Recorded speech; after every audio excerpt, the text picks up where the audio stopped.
Tonight, we're going to get into a very interesting book, Philo of Alexandria, on the creation, and this is his second book on this, and this goes way deeper than the first book. If you enjoyed anything about the first book that we read here in the past few nights, you will really enjoy this. So yeah, we're in for a doozy tonight, and after this, I have a few comments that I'd like to respond to as well. So if you're listening to this and I left a reply to your comment saying that I will feature your comment tonight, that I will do that after we read from the book of Philo. Again, you might be asking the question, well, why read from Philo? What, aren't you supposed to be reading through the Bible? Well, we have read through the Bible. We're going through every single word of it for the second time over, in many places of it. We have read it countless times, probably in even some places would be in the thousands maybe. Just thinking about it now, I haven't counted this so many times that we read some of these passages. Seems like almost a few times a week anyways for the past how many years. Yeah, so we've been doing this, by the way, every night live.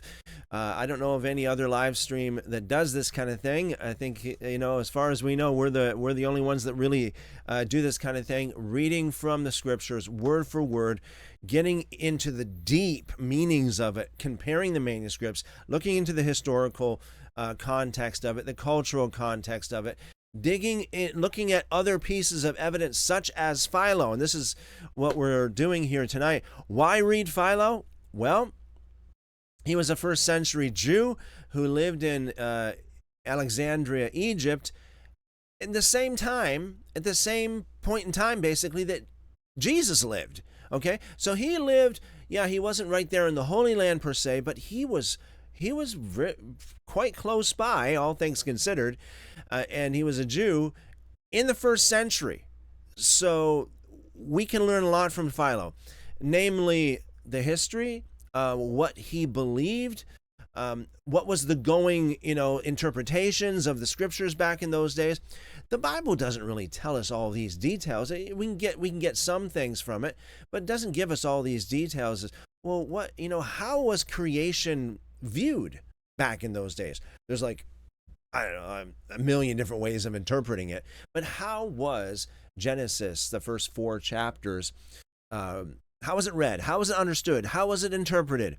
We can get a lot of it from Philo. We read through Josephus, every single word, again, of his extensive encyclopedia of knowledge called the Antiquities of the Jews. Philo is very much like that, except Philo is coming at it from more of a Greek point of view and not so much from a Hebrew point of view as Josephus did. So I pray that everything that we share here today would be a great blessing to you. Increase your knowledge of the scriptures. That's what it's all about. Your knowledge of the things of heaven, yes. Your relationship with God and your knowledge of the truth. Amen, amen. Even if, the truth is not, it's in many ways, in certain times and contexts, the truth can be very hard. And so we need to be courageous enough to look at it dead in the eyes and to say, you know what? I want you even if it hurts. I want you even if it hurts. Meaning, I want you, truth, even if it goes against my dearly held beliefs, all of the things that I've believed ever since I can remember, or all the things that I've believed ever since I got born again. Because after all, at the end of the day, so to speak, God is the God of truth, and all truth would come from him. Every good and perfect gift, including truth, of course, is from the Father above. Amen. Yeah, so let's see what we have here in the live chat before we get into the deep end, to get into the weeds here tonight. Book 2 is what we're going to read. It's long, but it's not that long. So what I'm going to do tonight is I'm going to go through it word for word. because it's so rich, I think it's something that we need to just kind of take a little bit of time and digest every cell, if you will, of this writing. Analyze it, look at it, think about it, and let me know, guys, in the live chat what you guys think about this whole thing. This is deeper and richer than the first book. Guaranteed, folks. All right, well, let's see what we have here in the live chat. So what I'm going to do is I'm going to go until probably go about an hour or so, and then we'll get into the comments. We got another 3 comments tonight. Okay, well, let's see what we have. We have in the live chat on YouTube, Kubert says, Shabbat Shalom. Al says, Shabbat Shalom, everyone. Great blessings every day. Beautiful music always, Hannah. Seek the Lord says, Shabbat Shalom. Shabbat Shalom, Shabbat Shalom. Welcome and blessings to y'all. Blessings multiplied to you and your families. Hope you're having an awesome Erev Shabbat. All right, yeah. Well, let's we'll just get right into this. If if you're so led to share the live stream, now would be a good time to do that. Share the live stream with your family, friends, co-workers, neighbors, anyone else that God may put in your path or put on your mind, I should say. And you might say, who is this for? Who would this live stream really be for? For anyone who is willing to open their mind to unconventional thought. I'm not even asking to believe it. I'm just saying to open your mind to look at it, consider it, think about it. Anyone who wants to break out of the also limiting covers of, the Bible, so to speak. This can only tell us so much, really, Somebody might say, well, it tells us everything we need. Yeah, well, you need extra biblical stuff in order to understand this. You need to learn, right at the very elements, you need to learn how to read and write and what it means and all that kind of stuff in order to understand. Then you need to know how to interpret it properly. This is what Philo helps us to do. If you are a Christian and you're already set in your ways, and you already know it all, excuse the sarcasm, this is not for you, okay? This video is not for you, if that's who you are. If you don't want anything new and fresh, if you're content where you are, okay, that's fine. Have a wonderful night. But if you're thirsty, if you're hungry, if you want something really interesting that you may never have heard before, something to think about anyways, this is it. This is where you are. This is where you belong, in the right place. It's been a while since we played this little clip. Let's play it. If you are trying to find your place within the community of faith, if you don't seem to fit within denominational Christianity, look no further. If you love to study the Bible, if you love to dig into the ancient manuscripts and find out the truth about the Bible, you are in the right place. You are in the right place. Yeah. All right. Let's start here. By the way, folks, the link to this is in the description for your own personal reference. You can read along with me if you want, or, after the fact, you want to go to it and check it out and look into it deeper. Philo of Alexandria. This is a book called On the Creation. This is book 2, and this is found at earlychristianwritings.com. And we're starting at chapter 1. Philo writes, quote, "And the heaven and the earth and all their world was completed," unquote.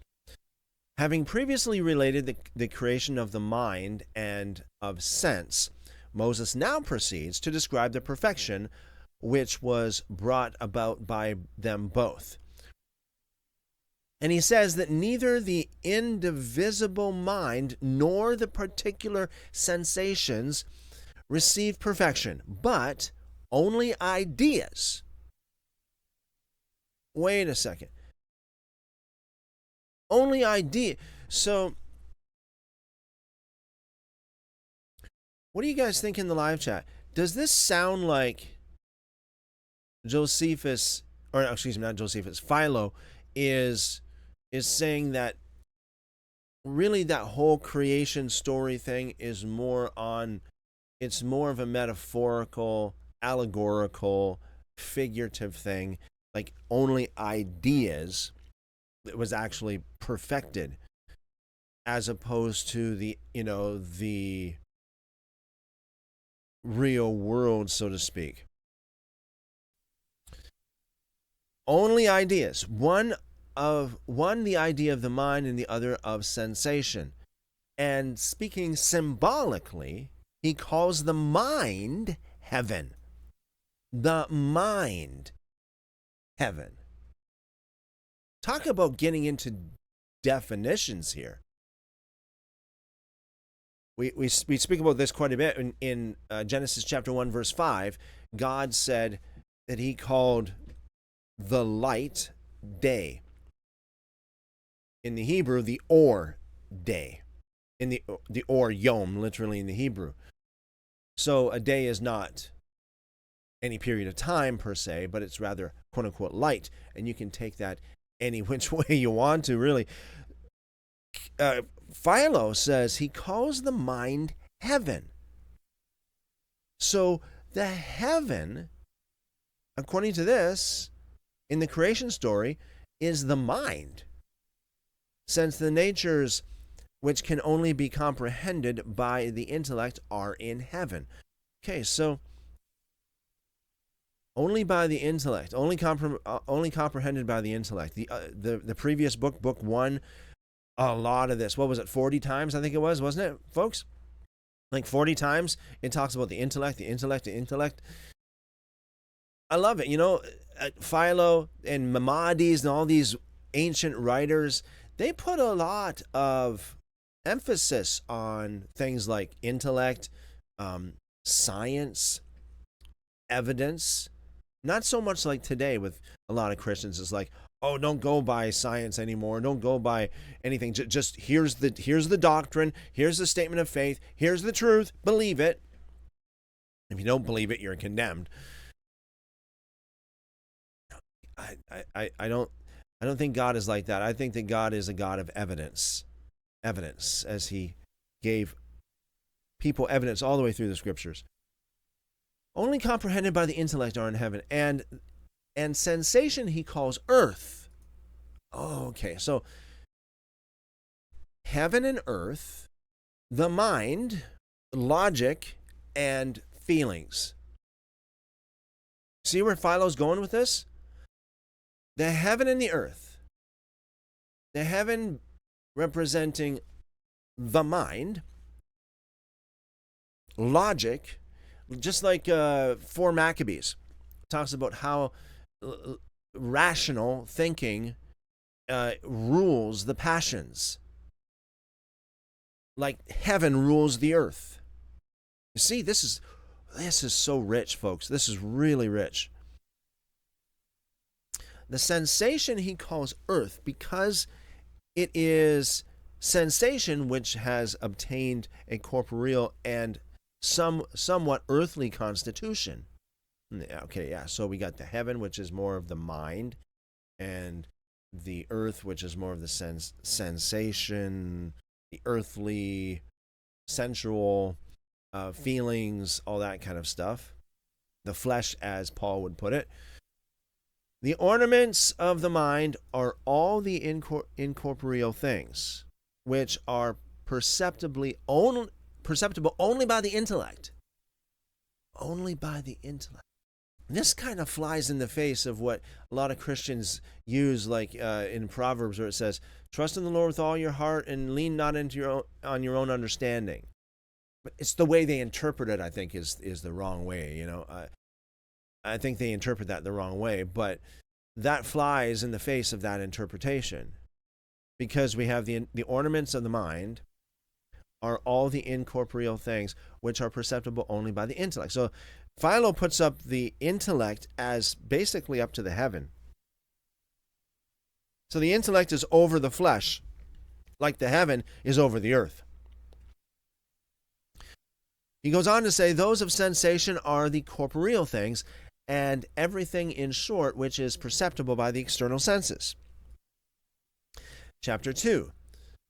And on the sixth day God finished his work which he had made. It would be a sign of great simplicity to think that the world was created in 6 days, or indeed at all in time. Oh, this is good stuff. I'm always amazed, folks. I'm always amazed when, we think of things like we read through the scriptures like we have been for the past several years. We're reading through the scriptures, and things are coming to us. We're getting downloads of heaven, so to speak, all the time. Things that we have never heard before from anybody. Like, there's a lot of things I've never heard before from anybody. Never. It's not like I'm parroting.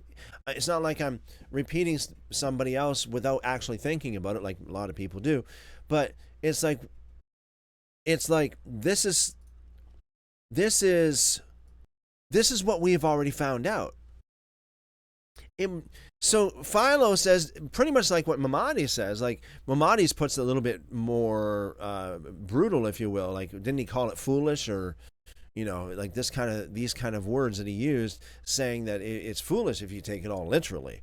And that's Maimonides from the 12th century. So here we have Philo saying it would be a sign of great simplicity, which I think that in its culture, in its context, means basically foolishness, to think that the world was created in 6 days, or indeed at all in time.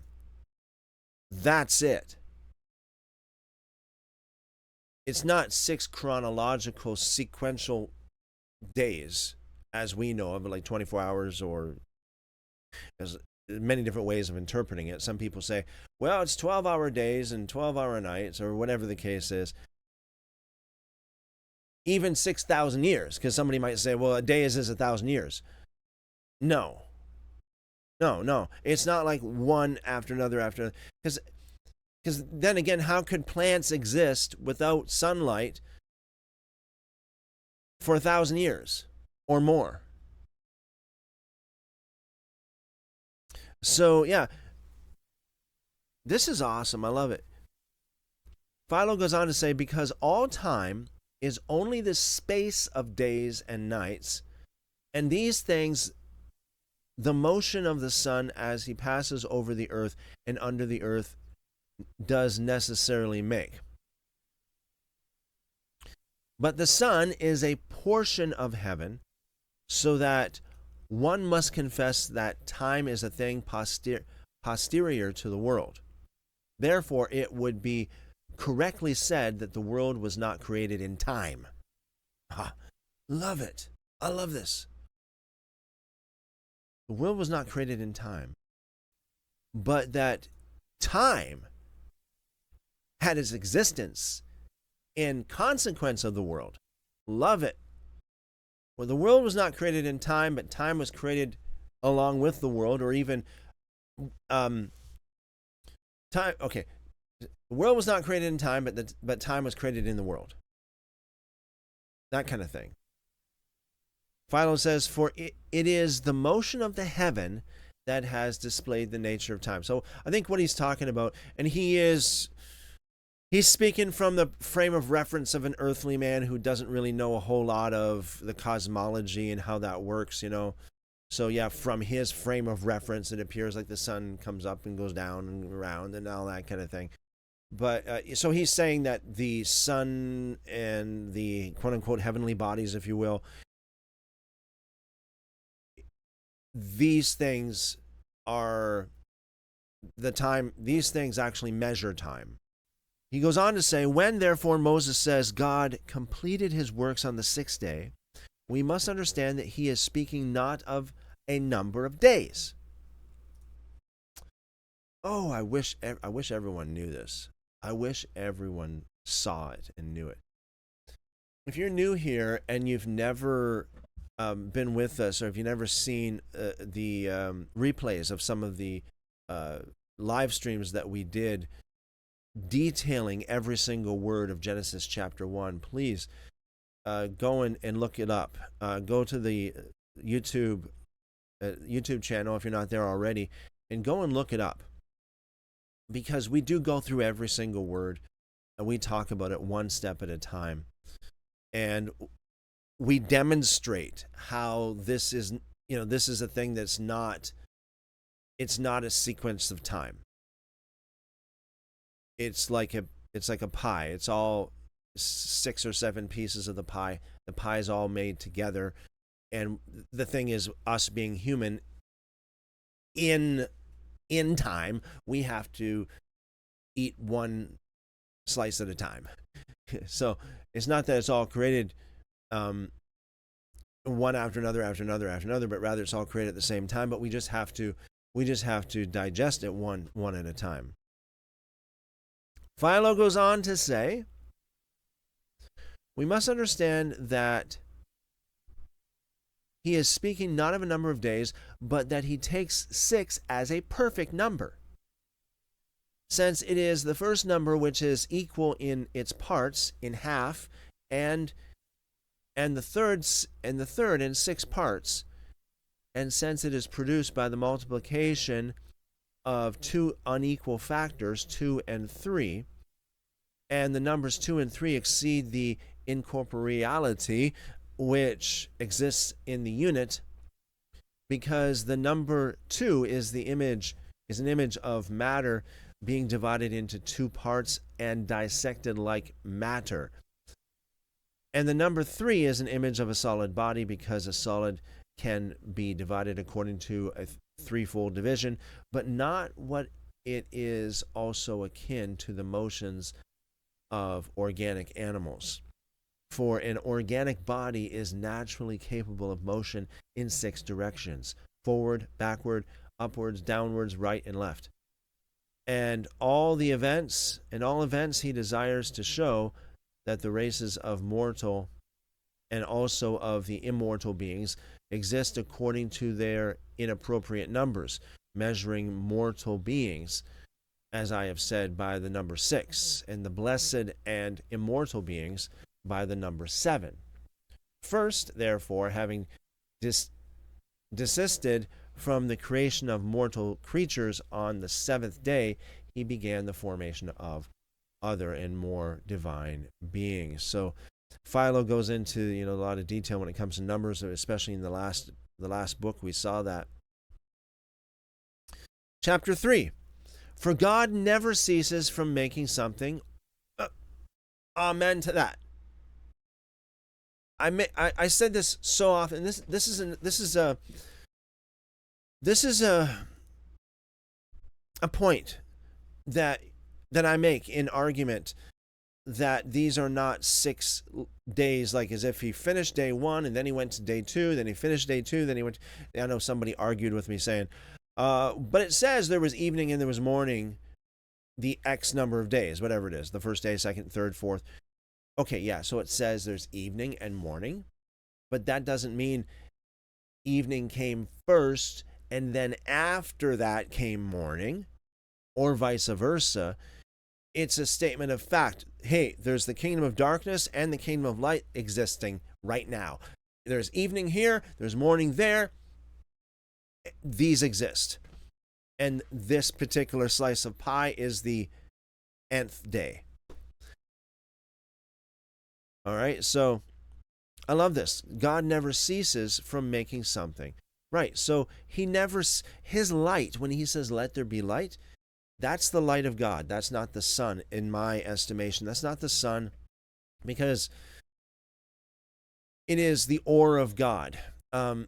Because when he opens his mouth and he speaks, God's word is light, as it says in the scriptures, that it is light. So his light doesn't go out.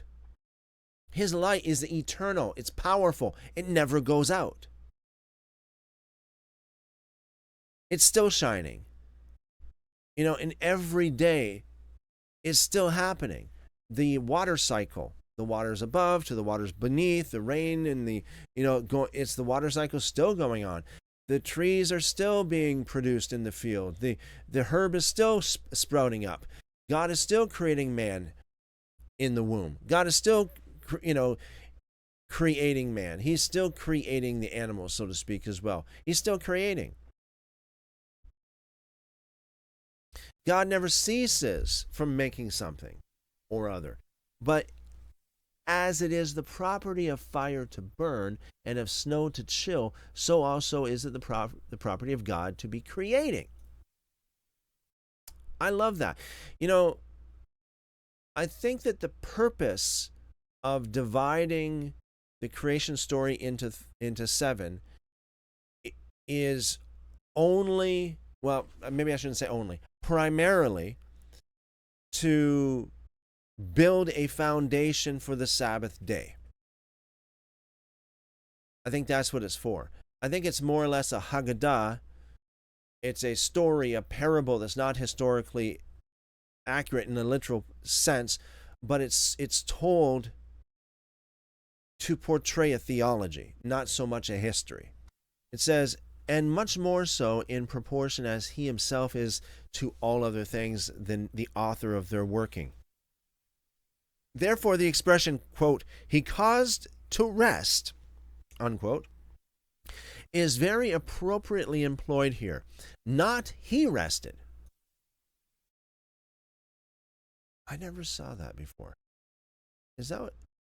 Let's have a look at this. But it does say doesn't it say he rested? God rested on the 7th. Give me a second, folks. Genesis chapter 2. Yeah, I don't get it why Philo would say that, because Genesis chapter 2, verses 1, 2, and 3, the heavens and the earth and all the vast array were finished, and on the 7th day God finished his work which he had done, and he rested on the 7th day from all his work which he had done. God blessed the 7th day, and he made it holy, because he rested in it from all his work which he had done. Okay, so that doesn't seem to jive with what, but maybe we're missing something. It may be that we're not understanding this properly, because I don't think Philo would really have a leg to stand on just to say that, because I'm sure a lot of people would know what the scriptures actually say, but maybe it's the way they interpret it. Let's have a look at Genesis chapter 2 in Sepharia. This is the Jewish Publication Society version. It says, the heaven and the earth were finished in all their array, and on the 7th day God finished the work that had been undertaken in ceasing. So that's interesting. We got a different word here. Ceasing, and with a footnote. What does it say? Or resting. Ceasing or resting. Ceasing on the 7th day from doing any of the work, and God blessed the 7th day and declared it holy, having ceased on it from all the work of creation that God had done. Okay. Well, I'm sure we could, maybe we'll do this kind of thing on another live stream, is dig deep into that. What would the other commentaries have to say about that? What about the other I'm sure there'd be a lot of different interpretations on that word. So according to Philo, it's he caused to rest. Now, why? What? Maybe, perhaps, Philo had a different manuscript. Maybe, perhaps, that's a different manuscript. Right? Like, I mean, there's so many different manuscript variations. You got to wonder anymore, like, where did he get this from? So, Genesis chapter 2. Let me see here. So we got Genesis chapter 2, verse 2. It says, God rested on the 7th day. And then in verse 3, it says that he rested in it from all the work of creation. So here's the thing. Is there any other manuscripts, ancient manuscripts, that word it differently to make it look like God didn't necessarily stop on the 7th day, but more like how Philo says here in his work on the creation, book 2, where he says that that it says that he caused to rest and not that he rested. That's the question. Is there any other manuscripts that would say he caused to rest or something like that? That is really what the question is at this point in time. Calamentos says, Shabbat Shalom to all. Shabbat Shalom, Calamentos. Welcome and blessings multiplied to you and yours. Hope all is well. All right. Yeah. Very, very interesting. He caused to rest. And Philo says it does not say he rested. Well, let's read on here. It says, for he makes things to rest which appear to be producing others.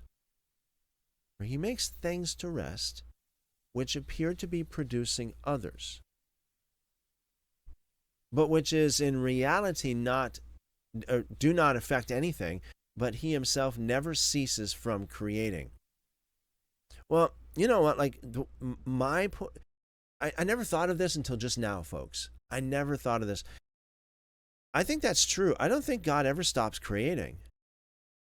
And I say that because if you look at the 6 days of creation in Genesis chapter 1, he's still creating all of those. All of those things are still happening. Again, like God is still creating the baby in the womb. He's still creating the plants in the fields, and it's not like everything stops on Shabbat. It's not like everything stops, that God doesn't create it. God's not doing anything on Shabbat, at least the literal Shabbat. So, you know what? Let's go to the Septuagint. On that one passage, let's go to the Septuagint and see what it says. The Septuagint, Brenton translation, Genesis chapter 2, verse 1, and the heavens and the earth were finished, and the whole world of them. And God finished on the 6th day his works which he made, and he ceased on the 7th day all his works which he made. Wait a second. So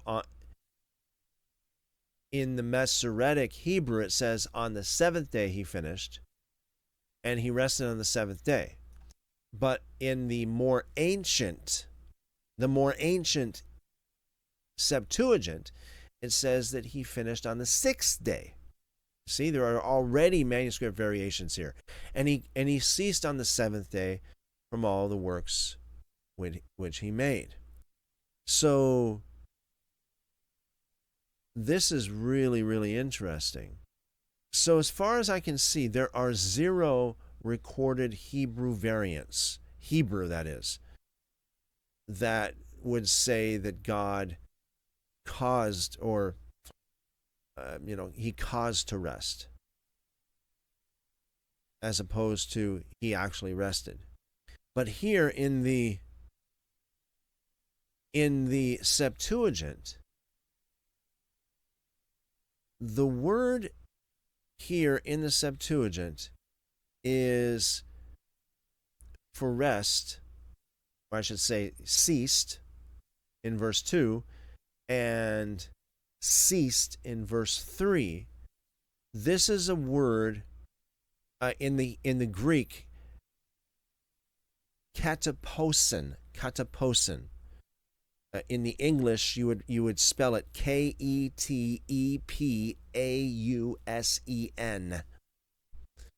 So this in the Septuagint, this is what really makes it super interesting, because this Greek word can be translated either or. It can be translated that God himself rested, but it can also be translated as that he caused to rest, or to give rest to, whereas he himself would not necessarily rest. So this is really, really interesting. So it could be Philo, well, you know what? To come to think of it, I never thought of this until just now. Philo, he could have been, well, yeah, the more I think about it, the more I see it now. He probably had the Septuagint or a Hebrew copy that would have been made of the Septuagint. And I say that because the Septuagint was translated in Alexandria, and Philo is from Alexandria. And Philo is a Greek guy. I mean, he's Jewish, but he's very much Hellenized, so he's got a lot of Greek stuff going on in his way of thinking and everything. So it's very likely, or at least possible, let me just say this, to be as accurate as possible. It is possible that Philo said what he said because he actually did have another manuscript variation. You heard it here first, folks. You heard it here, folks. First, I have attended, I remember going to this one Bible school, and they were teaching on the creation story. Never said anything about this at all. Never studied it at this depth. What we're talking about tonight is at such depth. I literally know of people who spent thousands of dollars on teaching that doesn't go to this depth. I'm telling you the truth. So, yeah, this word ceased in the Greek, katasposen. Katasposen is a word that can mean to rest or to cease, that God rested himself, or it can mean that God caused to rest or he gave to rest. So that's really, really, really interesting. Okay, let's go back to Philo. So Philo says, for he makes things to rest which appear to be producing others, but which in reality do not affect anything, but he himself never ceases from creating. On which account Moses says, quote, he caused to rest the things that which he had begun. Never saw this, never heard of this even before. Can you imagine? So it makes more sense now. Because can you imagine God just kicking back, kicking his feet up, resting back on his lazy boy and just, bathing in the sun on the Sabbath day while the world is just, and the universe is just continues to go? I think that it's quite possible that God is like even Yeshua said, oh, you know what? More things are coming to me the more I think about this. When Yeshua said, I work on the Sabbath because my Father does. Okay. Let me know what you guys think in the live chat, please. Now, this is in the Gospel of John, of course. Okay, so again, Gospel of John is the Gospel of John. But, so the Gospel of John, I'm thinking of John 5:16 and 17. This is right after Jesus healed the man who was paralyzed. Okay, so John chapter 5 verse 16, and therefore the Jews persecuted Jesus and sought to slay him because he had done these things on the Sabbath. But Jesus answered them, my Father works hitherto, and I work. Wow. That's very profound. Let that sink in for a moment. Chipmunk says, Shabbat Shalom, everyone. Shabbat Shalom, Chipmunk. Welcome and blessings multiplied to you and yours. Hope you're having an awesome Friday evening there. Good to see you. Yeah, so what do you guys, do you think that Philo is right? That God didn't really stop creating because everything's, That's who he is. He's the creator. That's what he does. That's what his presence just creates. His word just creates. His word never stops going out.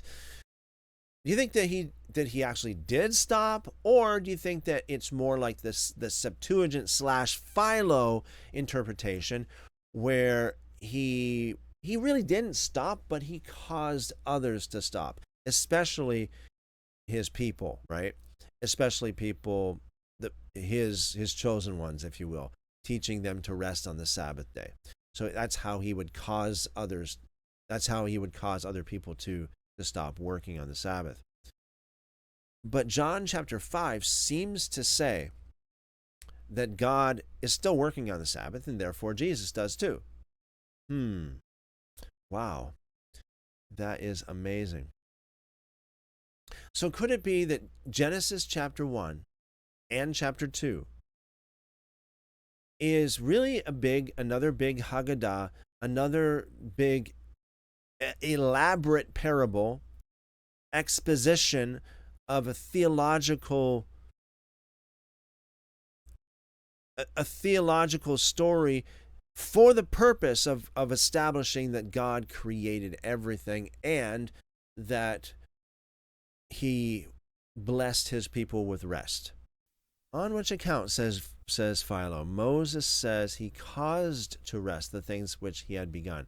For all things that are made by our arts are completed, stand still and remain, but all those which are accomplished by the knowledge of God are moved at subsequent times.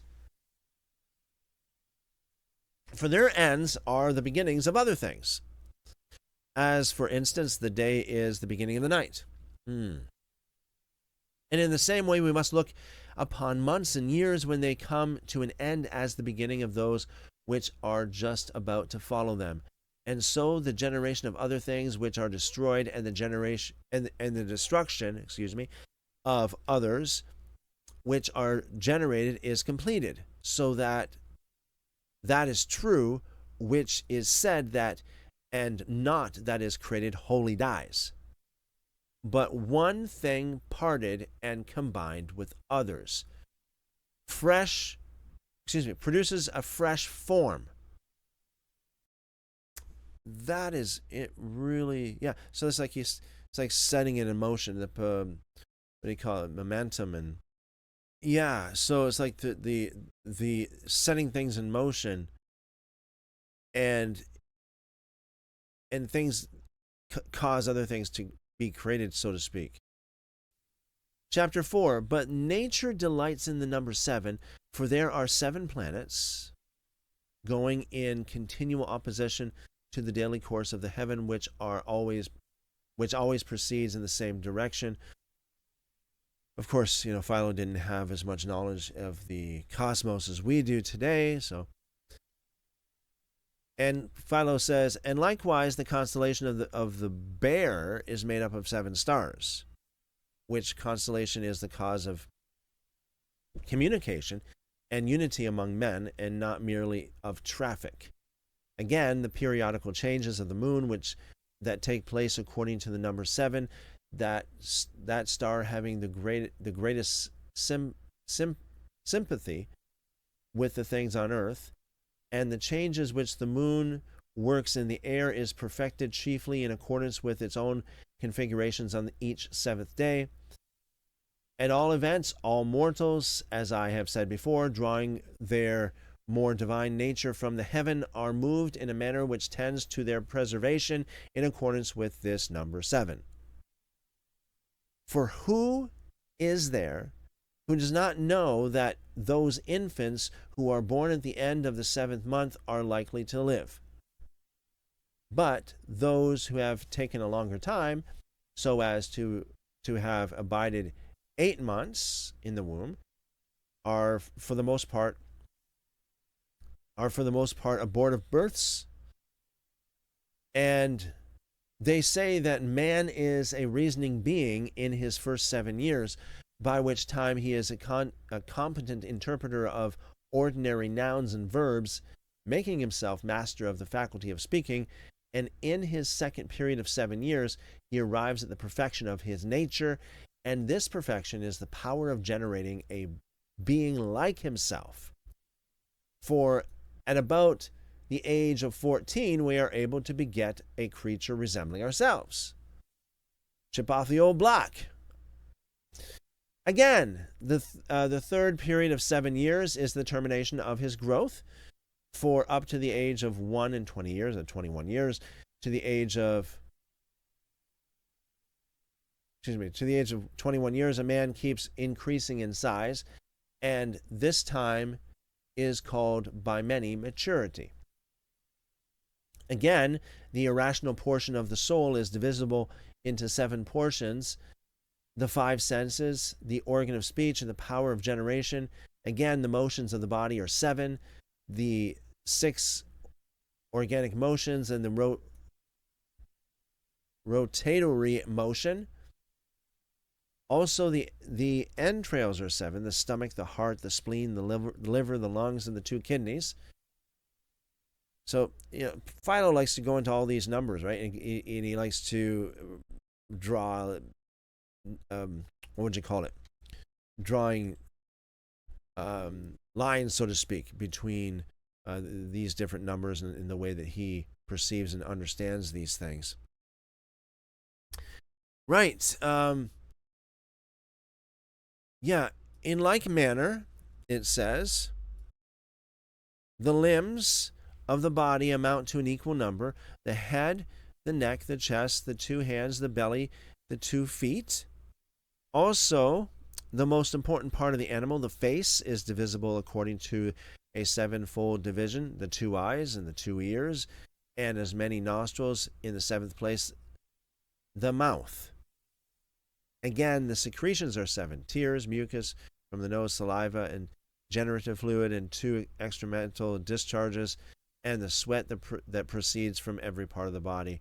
Moreover, in diseases, the 7th day is the most critical period, and in women, the catamenial purifications extend to the 7th day.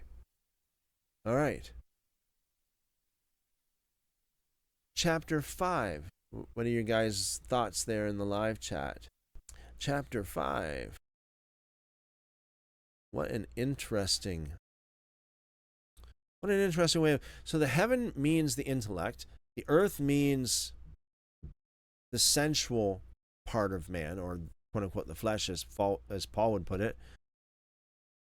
And God didn't stop creating. He always creates. That's his nature. It's just that he caused to rest, according to Philo, in accordance with the Septuagint. So, chapter 5, the power of this number has extended also to the most useful of the arts, namely to grammar. At all events, in grammar, the most excellent of the elements, and those which have the most powers, are the 7 vowels. 7 vowels? And likewise, in music, the lyre with 7 strings is nearly the best of all instruments, because the euharmonic principle, which is the most dignified of all the principles of melody, is especially perceived in conjunction with it. So, you know what I think of when I read this? I think about how Philo here is like all of us. We have this propensity to see patterns in everything. When you look for, if you're looking for it, you'll see 3. If you're looking for it, you'll see the number 6, the number 7, whatever the case is. Like how people look for the mark of the beast, for example. People look for the mark of the beast. You know how many things that were called the mark of the beast over, even just recently? I looked it up once. There's like hundreds of things and people, and they all equal 666, and there's the proof of it. It's like so much. When you look for it, you'll see it. If you look for it, especially if you look for it good enough, it's like you'll see what you want to see. You'll believe what you want to believe. All right, moving on. Reading from Philo.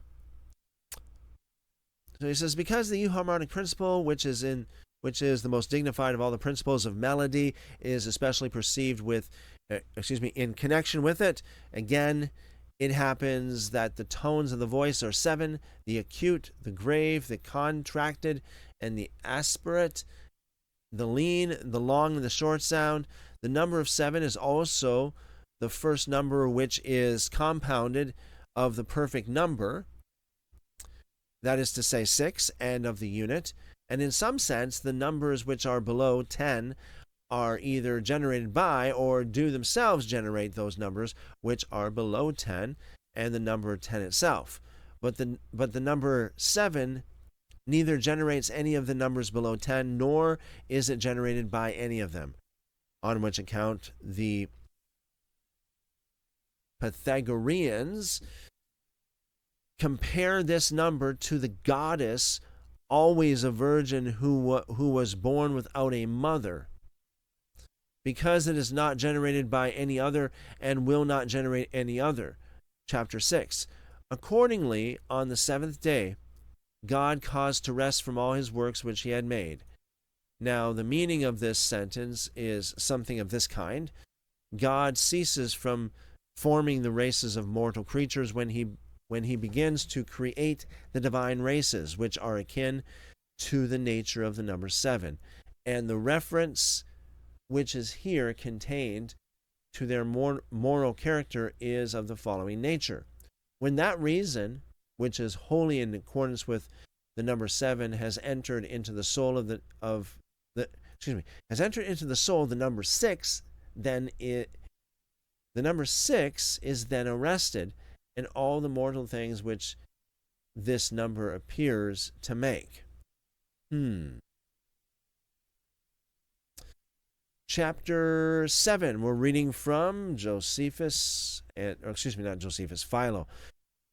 Philo, on the creation, book 2, chapter 7, quote, "And God blessed the 7th day and hallowed it," unquote.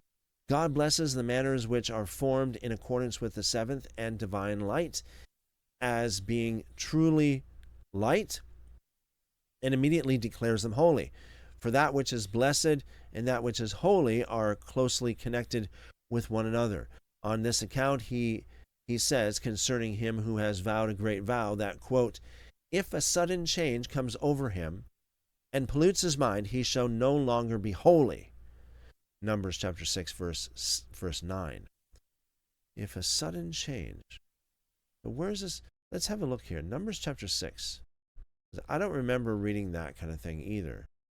Numbers chapter 6, verse 9, it says, "And if anyone should die suddenly by him," so this is talking about the Nazirite vow, "immediately the head of the vow shall be defiled, and he shall shave his head in whatever day he shall be purified. On the 7th day he shall be shaved." So Philos, this must be a different reference here. Sorry, folks, but if a sudden change comes over him, and pollutes his mind, he shall no longer be holy. Yeah, it's not clear where that's from. Philo goes on to say the previous days were not taken into the calculation as was natural, for those manners which are not holy are not counted, so that which is blessed is alone holy. Correctly, therefore, did Moses say, quote, "God blessed the 7th day and hallowed it, because on it he caused to rest from all his works which he had begun to make." And this is the reason why he who lives and conducts himself in accordance with the 7th and perfect light is blessed and holy, since it is in accordance with his nature that the creation of mortal things was terminated. For the case is thus: when the light of virtue, which is brilliant and really divine, rises up, then the generation of the contrary nature is checked. And we have shown that God never desists from creating something, but that when he appears to do so, he is only beginning the creation of something else, as being not only the creator, but also the father of everything which exists. All right, folks. Let me just take a moment to share. I'm not sure how many of you have seen this yet. There is a post on YouTube and on Subscribestar for those of you who are supporting the channel in the upper, I think now, the top 3 levels. If you are in the top 3 levels on either platform, there is a poll that I posted on both platforms, on YouTube and on Subscribestar. If you would please go over and vote on those polls, that would be great. I would appreciate that. Yeah, very interesting stuff. Chapter 8. Quote, "This is the book of the generation of heaven and earth when they were created," unquote. This is Genesis chapter 2, verse 4. "This is perfect reason," says Philo, "which is put in motion in accordance with the number 7, being the beginning of the creation, that the mind which was arranged according to the ideas, and also of the sensation arranged according to the ideas, and perceptible only by the intellect, if one can speak in such a manner. And Moses calls the word of God a book, in which it is come to pass that the formations of other things are written down and engraved. But lest you should imagine that the deity does anything according to definite periods of time, while you should rather think that everything done by him is inscrutable in its nature, uncertain, unknown to, and incomprehensible by the race of mortal men, Moses adds the words, quote, "when they were created," unquote, not defining the time when by any exact limitation, for what has been made by the author of all things has no limitation, and in this way the idea is excluded that the universe was created in 6 days. You know what? I'm going to add something to this, because there's something in Genesis chapter 2. So if you take Genesis chapter 1 literally, that there's 6 literal days, say God created the heavens and the earth in these 6 literal days. Genesis chapter 2 contradicts that if you take it literally, because Genesis chapter 2 verse 4 says this: "This is the history of the generations of the heavens and the earth when they were created, in the day that Yahweh made the earth and the heavens." In the day where Yahweh God made the earth and the heavens. So this is the WEB translation. So basically, this is saying literally that everything was created in one day. In the day, not the days, but the day that Yahweh made the earth and the heavens. Chapter 9. "On which day God created the heaven and the earth and every green herb of the field before it appeared on the earth, and all the grass of the field before it sprang up. For God did not rain upon the earth, and man did not exist to cultivate the earth.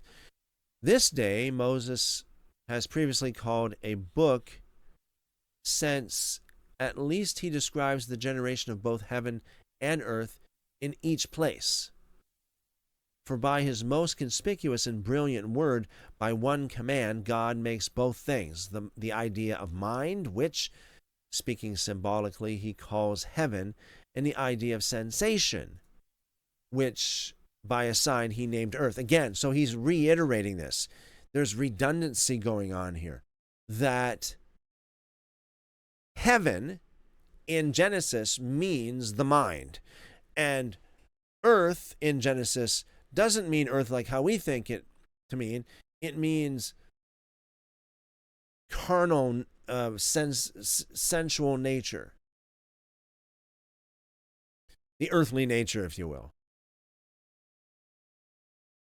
Yeah, so again, in number 22, he likens the idea of a mind and the idea of sensation to two fields. For the mind brings forth fruit, which consists in having intellectual perception, and sensation brings forth other fruits, which consists in perceiving by the agency of external senses. And what he says has the following meaning. As there was a previously existing idea of the particular mind and also of the individual minds or indivisible minds to serve as an archetype and model for either, and also a pre-existing idea of particular sensation being, so to say, a sort of seal which gave impressions of forms. So before particular things perceptible only by the intellect, had any existence, there was a pre-existing abstract idea of what was perceptible only by the intellect, by participation in which the other things also receive their names. And before particular objects perceptible by the external senses existed, there was also a generic something perceptible by the external senses, in accordance with the participation in which the other things perceptible by the external senses were created. By quote-unquote the green herb of the field, Moses means that portion of the mind,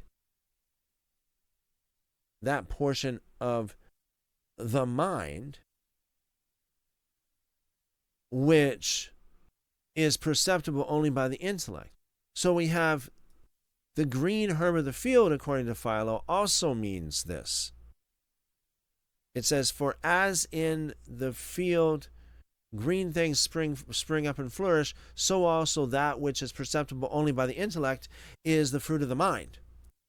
So you see, it seems like Philo is like taking everything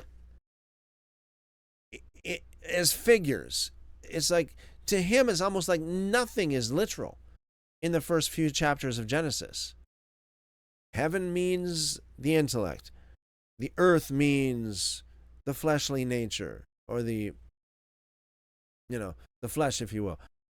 The green herb of the field means, again, the intellect, or the mind, the field of the mind. The mind field. Welcome, Voice of One. Blessings. Thank you for the likes. I appreciate that. Blessings to you and your family. Yeah, so it says, for as in the field, green things spring up and flourish, so also that which is perceptible only by the intellect is the fruit of the mind. Therefore, before the particular something perceptible only by the intellect existed, God created the general something perceptible only by the intellect, which also he correctly denominated the universe. For since the particular something perceptible only by the intellect is incomplete, that is not the universe, but that which is generic is the universe as being complete. Chapter 10.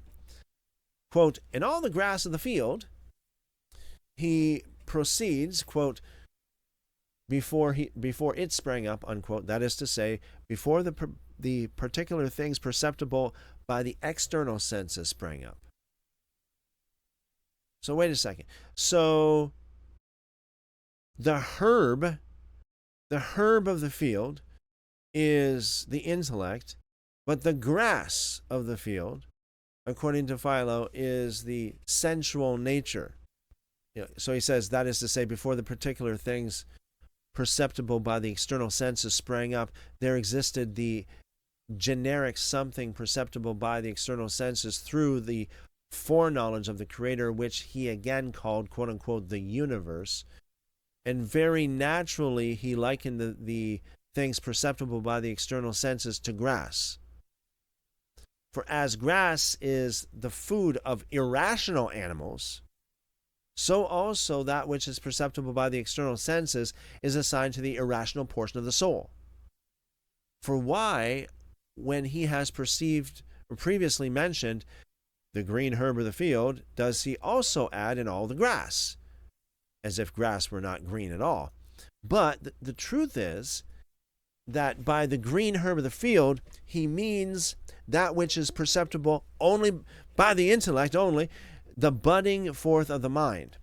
But grass means that which is perceptible by the external senses, that being likewise the produce of the irrational part of the soul.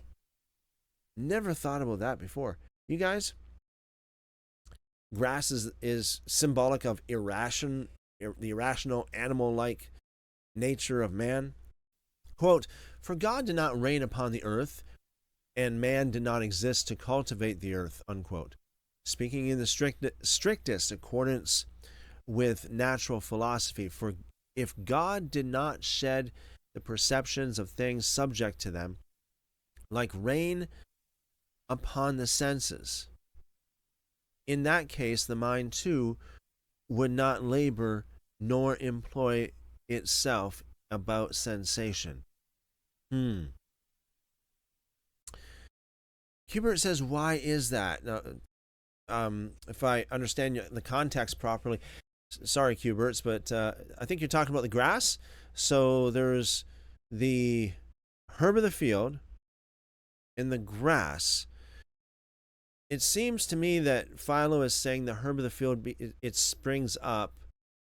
As it springs up, like it's more tender. It's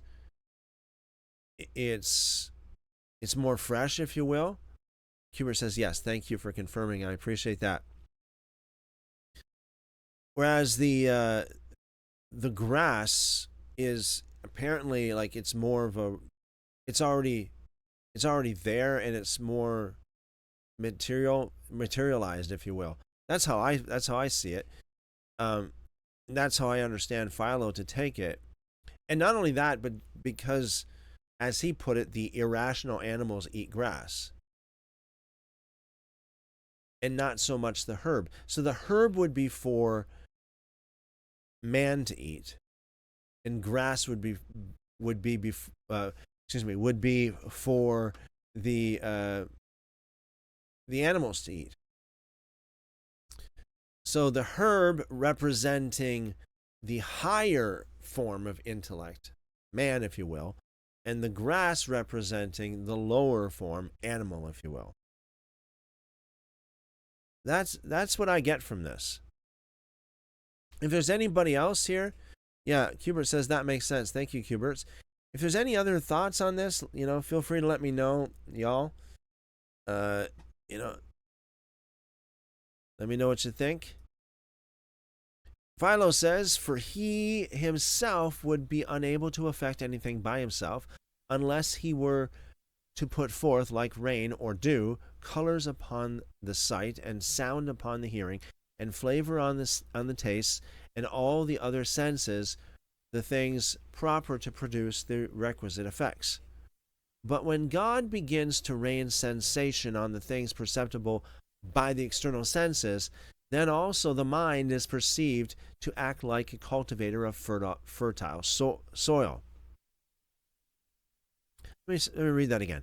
When God begins to rain sensation on the things perceptible by the external senses, then also the mind is perceived to act like the cultivator of fertile soil.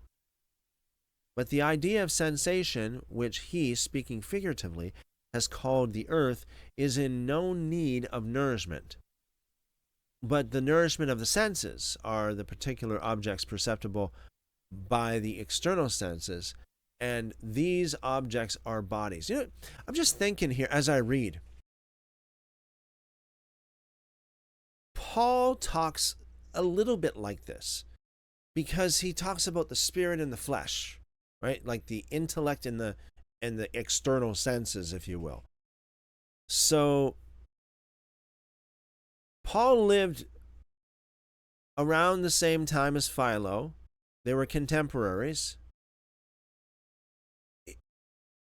And they were both very Hellenized. They were both very Hellenized, if you will. They both really they were quite steeped in Greek thought. So I'm wondering if that's what plays into Paul's mindset in his epistles. The Philo kind of, the two worlds, the two senses, or the two fields, the field of the spirit, or the intellect, the field of the external senses, the flesh. Or perhaps even Paul might have been influenced by Philo. I'm just saying, perhaps you might say, "Oh no, Paul wouldn't be influenced by Philo. Paul was only influenced by the Holy Spirit." How do you know? He quoted secular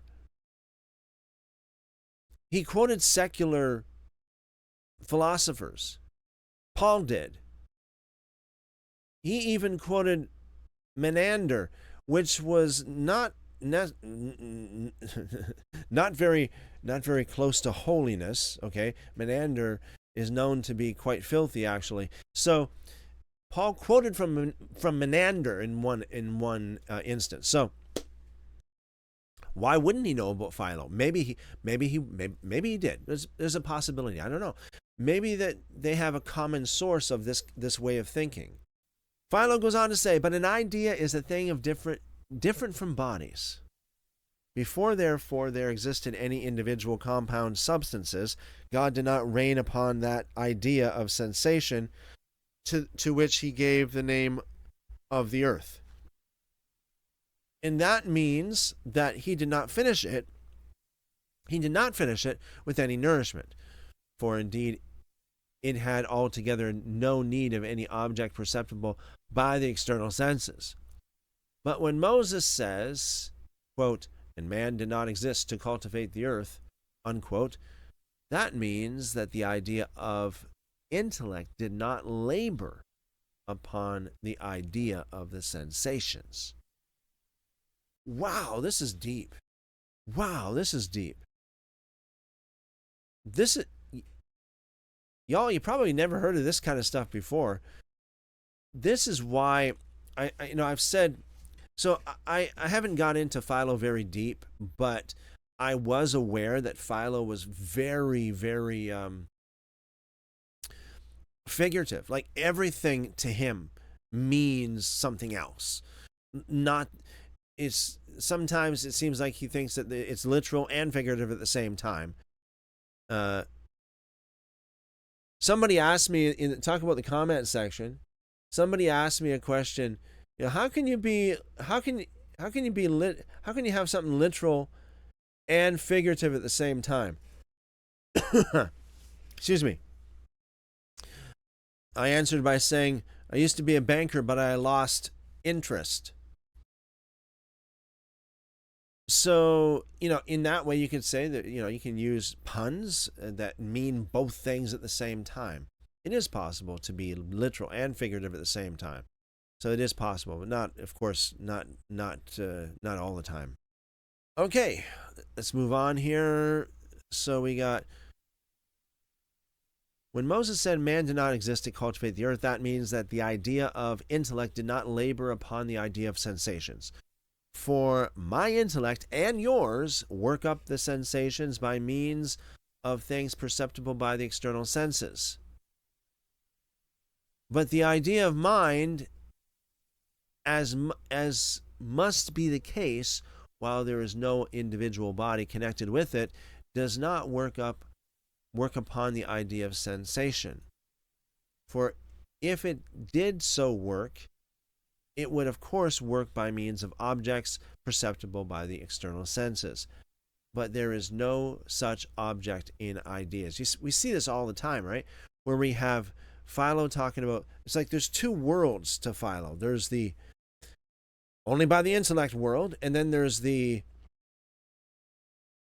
only perceptible by the external senses world. If you're just joining us and you don't know what we're doing and what we're reading from and why we're reading from it, we're reading from the writings of an ancient called Philo. Philo of Alexandria. He lived at the same time as Jesus in Alexandria, Egypt. And he was a Jew, so he would have a little bit of an inside scoop as to what people thought back in those days, what they believed, how they interpreted the scriptures, all those interesting things. So we're reading this just to educate ourselves a little bit more on the history of the interpretations of this text, and what perhaps even Yeshua himself may have believed some of this stuff. After all, he was raised, in the same time by the same ethnic group, if you will, although Philo was a little bit more, he was more on the Greek side as in his way of thought and such, Hellenistic. Chapter 11, quote, "But a fountain went up upon the earth and watered all the face of the earth," unquote. Here, he calls the mind a fountain of the earth. And sensations he calls the face of the earth, because there is the most suitable place in the whole body for them with reference to the appropriate energies, a place that nature, which foreshadows everything, has assigned to them. Wow. So it's like, to Philo, he sees this in everything. It's like he's wearing these glasses. He sees like either the intellect and or the external senses in everything. And then he also sees these other interpretations, like, how we have Adam being Adam being the mind and Eve being the external senses too. It's like everything.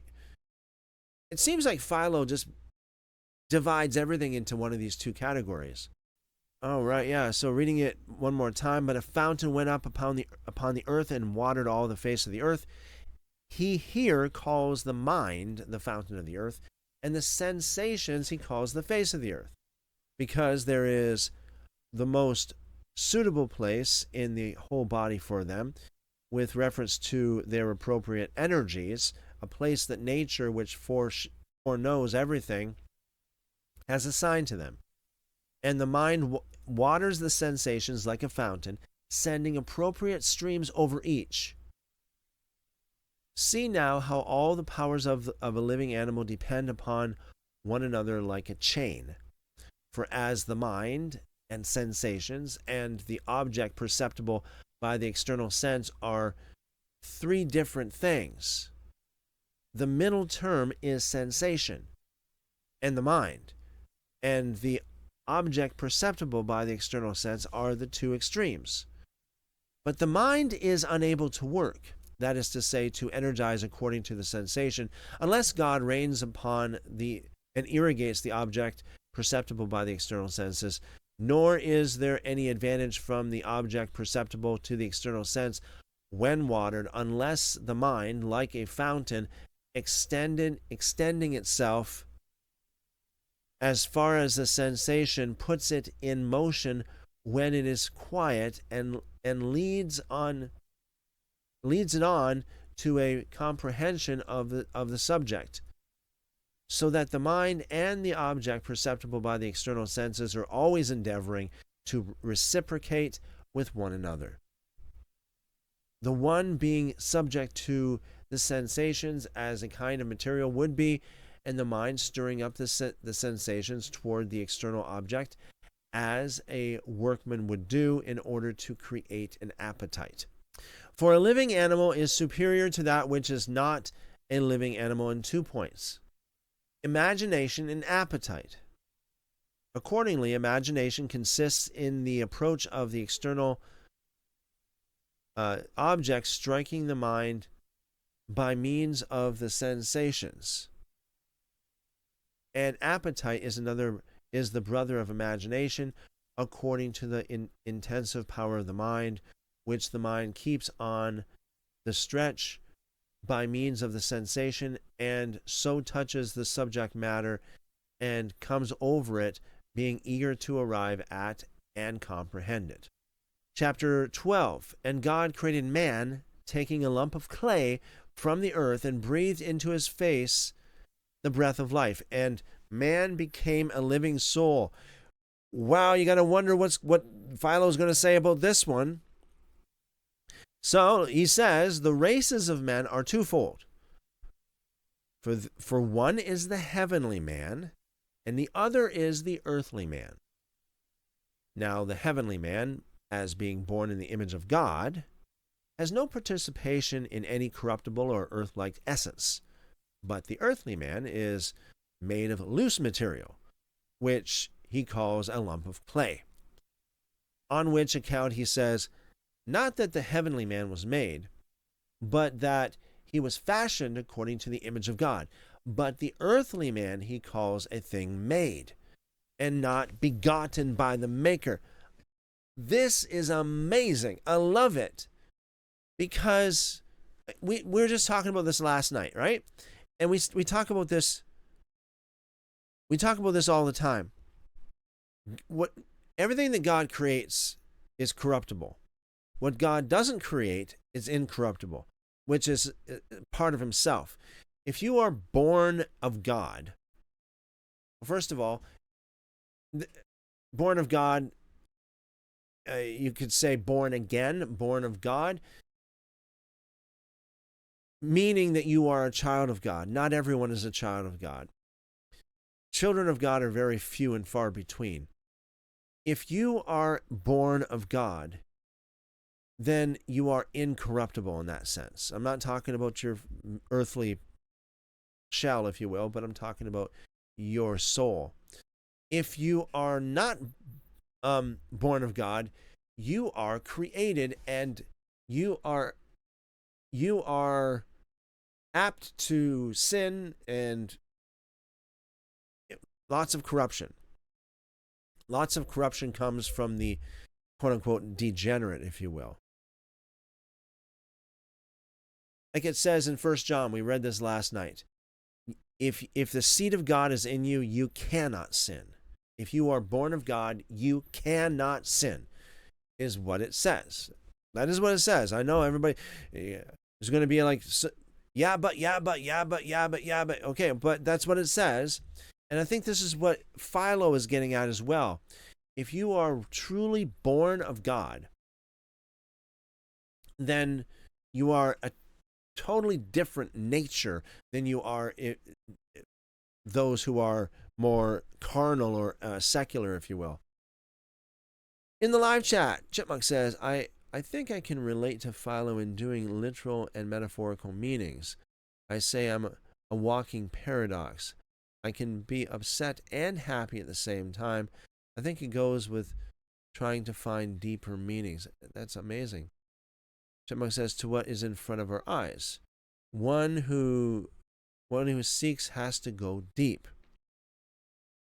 The word begotten has always been a word of what exactly does that mean. Dictionaries don't give a good answer. Begotten, yeah. Yeah, it's really profound. Yeah, so it's the reproduction of God in a sense. I don't want to sound. Nobody don't take me out of context here, but begotten. You know what? Let's go to the typical scriptures and take a look at what we have here in the Greek or in the Hebrew. So begotten, Genesis chapter 4 or chapter 5 verse 4. So we got in a lot of places. Well, actually, I shouldn't say a lot. This is the WEB translation. Every translation has a different way of translating it. So begotten here in Genesis chapter 5 verse 4. And let's have a look here. What does this mean? And he begat, Yalad,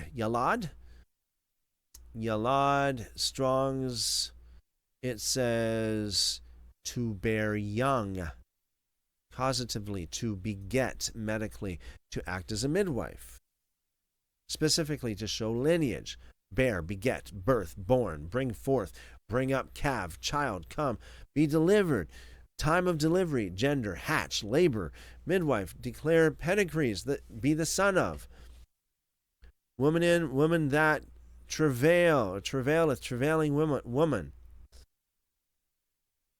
Jusinius, I like Jusinius is really rich usually. Yeah, very rich. So we got number 1, to bring forth, to bear as a mother, to beget as a father. Number 2, now it says to be created here, but I don't know. I think that might be a little bit like not so literal. Number 2, to beget as a father. Number 3, to create. But it says to create again. Birth, to declare oneself to be born. Yeah, so it seems that it is all in line with just the English of just to have children, or to be a child of, to be a son of or daughter of. Yeah. And to think about how that could relate to, like, what does that mean if we are born of God? That is a really another very deep rabbit hole to go down in. That is definitely so that would mean that you partake, at least you have some part of, or that you have been gifted with God, something that resembles the nature of God, right? The nature of God. As a chipmunk might beget a chipmunk, as a cat may beget a cat, or a dog beget a dog, and a human beget a human, so God would beget a God, so to speak. Don't take me out of context on that one, and don't misquote me on that one, but I'll use that in the same way that Yeshua used it in the book of John, talking about in the book of Psalms, how he quoted that one out of there. Chipmunk says, I always assumed it had to do with the way it was formed. Yeah, that's really good point, Chipmunk.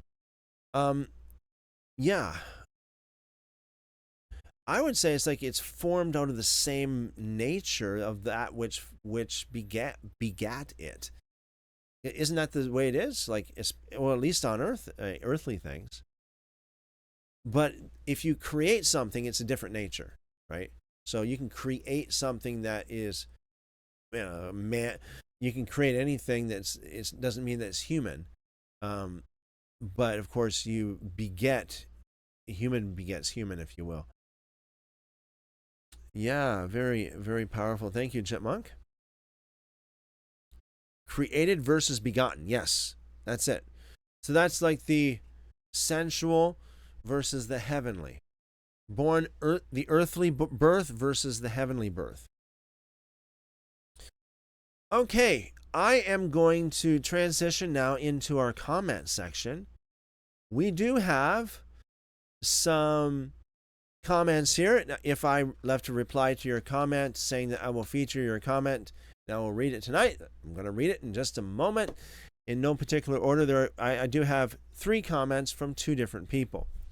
Chipmunk says, thank you. Well, thanks again for asking, Chipmunk. Thank you for your insights as well. It's awesome.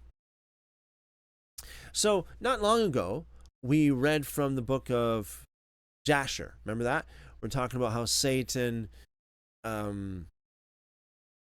tried to stop Abraham from sacrificing Isaac. And then we also spoke about how Satan tried to get Jesus down off the cross, or even stop Jesus from going to the cross. Peter, for example, right? Oh, far be it from you, Lord. We don't want you to get crucified. And Jesus is like, get behind me, Satan. You don't have in mind the things of God, the intellect, but the things of man, as Philo would call the external senses.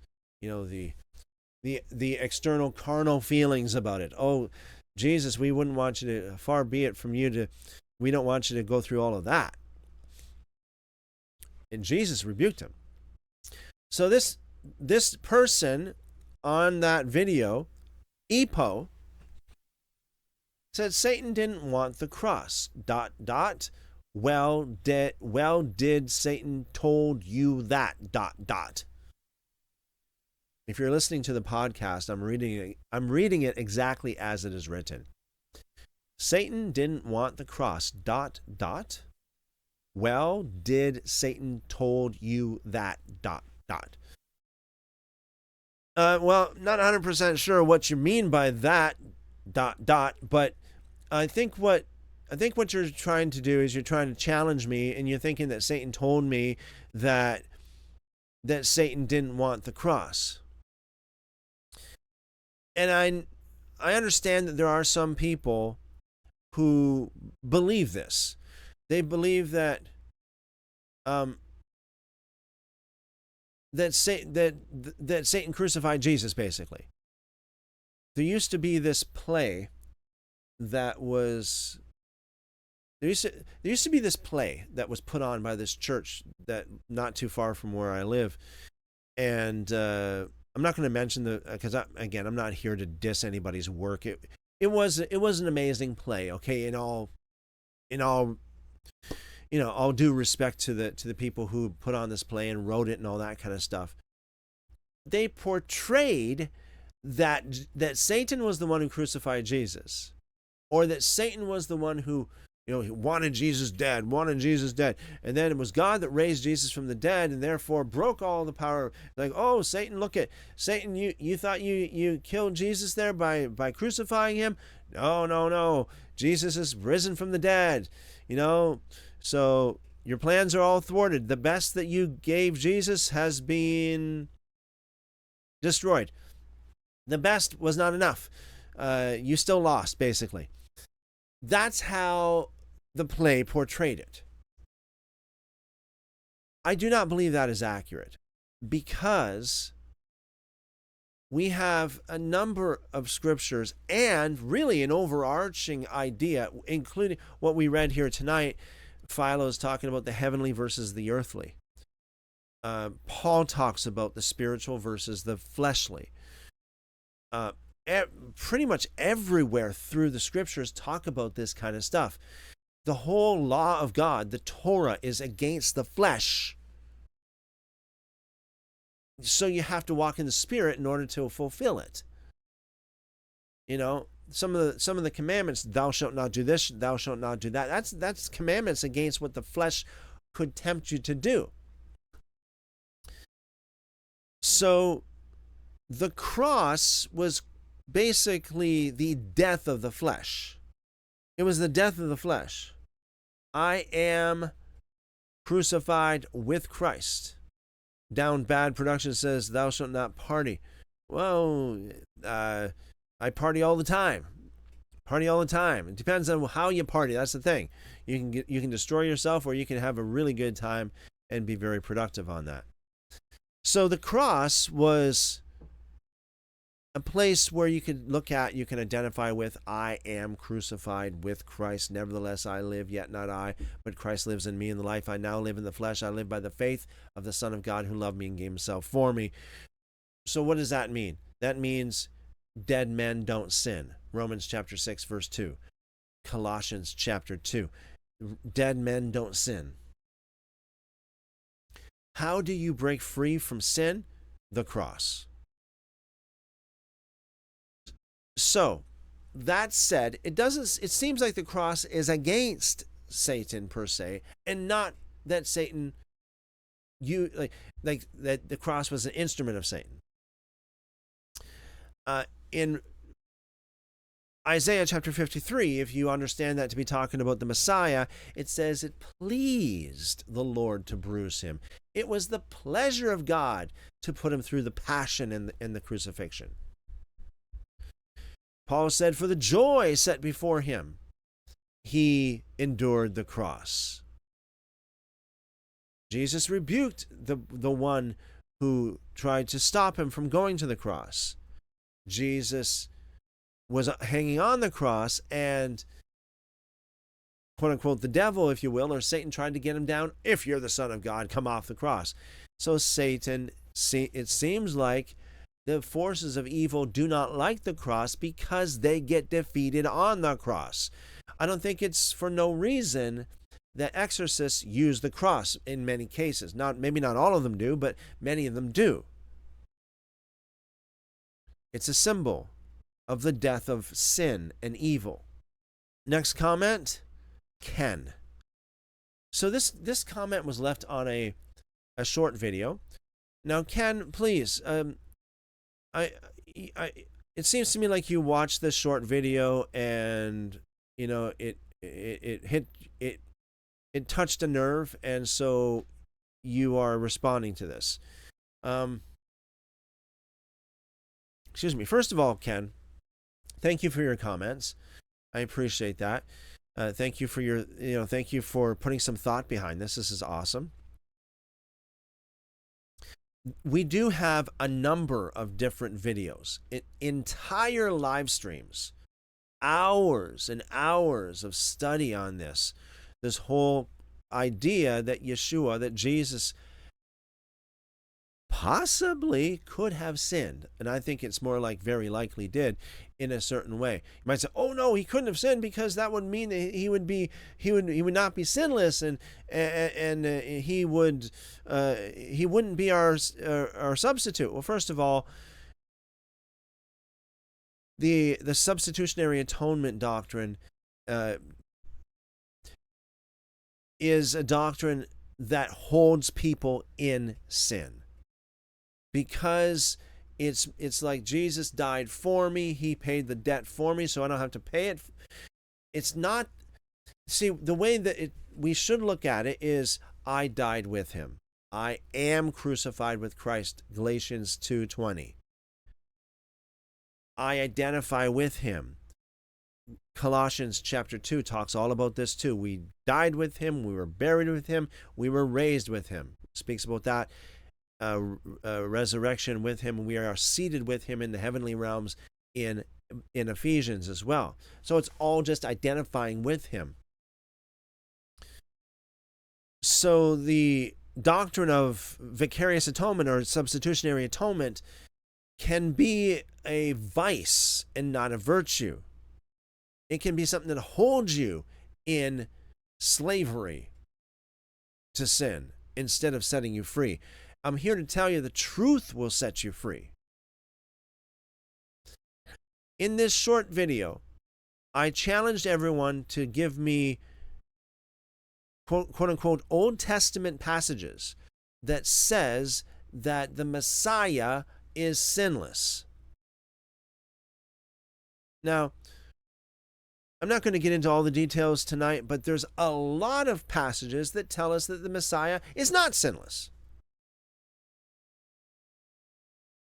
We already dealt with all that kind of stuff in previous live streams and previous videos. If you really honestly would like to know, look it up on the channel. Did Jesus sin? Was Yeshua sinless? Was Jesus sinless? It would tell you all about this kind of stuff. It's all there on YouTube. So, Ken, you picked up the challenge on, show me where it says in the Tanakh, in the quote-unquote Old Testament, that the Messiah will be sinless. And your response to that was Exodus 12, verse 5, your lamb shall be without blemish, a male. And then I asked you about that, and you responded with this comment. You said, I'm responding to your female lamb statement, just stating that Passover lamb was to be male and without blemish, as Pilate stated that he found no fault in this man. Murky Milk gave you Isaiah 53, verse 9, which stands on its own, though there are many verses that point to his righteousness. Okay. So, Mr. Ken, you need to understand, in the quote-unquote Old Testament, there are two things. One is a Sadiq and the other one is Tov. It says there are none that are tov. There's none tov, but there is Siddiq. It is possible. It's very clearly stated in if you know the Hebrew text, if you know the culture of this, it teaches that there are many righteous people. There are righteous people. Genesis 6, verse 9, Noah was righteous. Genesis 7, verse 1, Noah was righteous before God.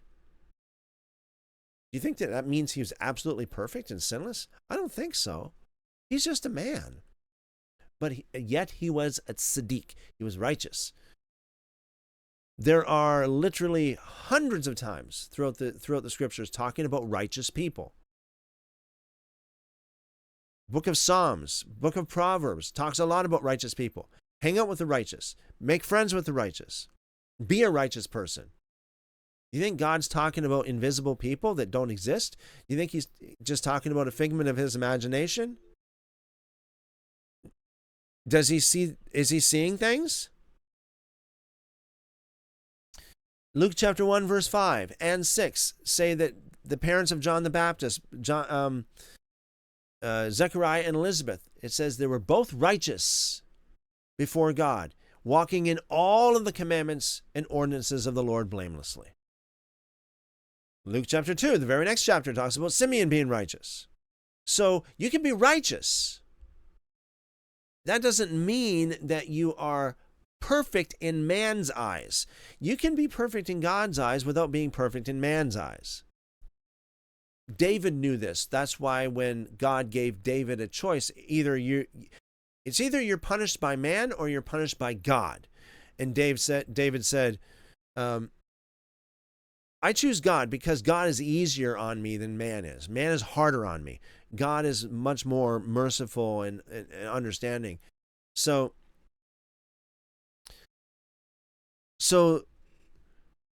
that's the way God is when it comes to the things of righteousness. In God's sight, it's possible to have a past that is full of sin, and yet you are declared righteous before God. Ezekiel chapter 18, Deuteronomy chapter 30, Ezekiel chapter 33. Ezekiel chapter 18 is the clearest, actually. It talks about if you are a dirty, filthy, rotten, stinking sinner, I'm just paraphrasing this, and you change your ways, you stop sinning, you get right before God, God will, number one, forgive you, and he will forget your past sins. That's right. Forget it. It doesn't exist in God's mind. If Joe Blow was a dirty, filthy, rotten, stinking sinner all of his life, and then in the last month of his life, he really, truly repented. In other words, he got off of the track of destruction of the kingdom of darkness. He got onto the right path, and now he's in the kingdom of light. He's serving God. He's worshiping God. It says in the scriptures that he, number one, will be forgiven. But more than that, number two, God will not even remember his past sin. When God looks at him, he will appear sinless. Sinless. That's how it works. That's why Moses, all of the prophets, even Yeshua, even Jesus himself, called everyone to repentance. Jesus said, I have not come for the sinners, I've not come for the righteous. I've come for the sinners to call them to repentance. Luke chapter 5. Of course, there are righteous people. Luke already recorded at least 3 of them before Jesus ever said that. They don't need me. I don't come for them. I come for the sinners. Why? He didn't say, oh, I come to die for them, or I come to pay their debt. I come to die, to substitute for them. No, he said to call them to repentance. That's my purpose. Why call them to repentance? Because he knows that if they repent, God will look at them, the Father will look at them and say, Beautiful. You're sinless. You have no sinful past. Oh, you did what in your past? No, you didn't.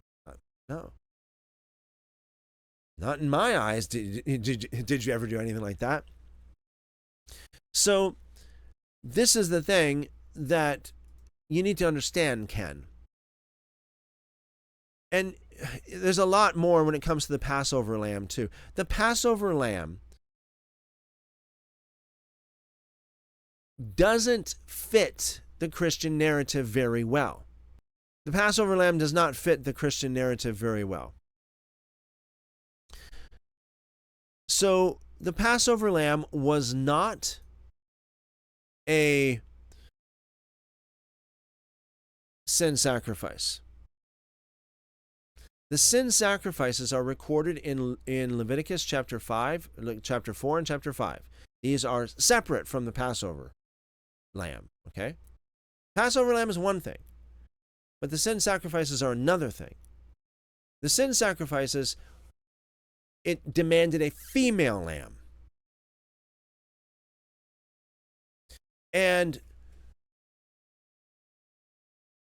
also, according to Leviticus chapter 5, you didn't even have to bring blood sacrifice at all for a sin offering, a sin sacrifice.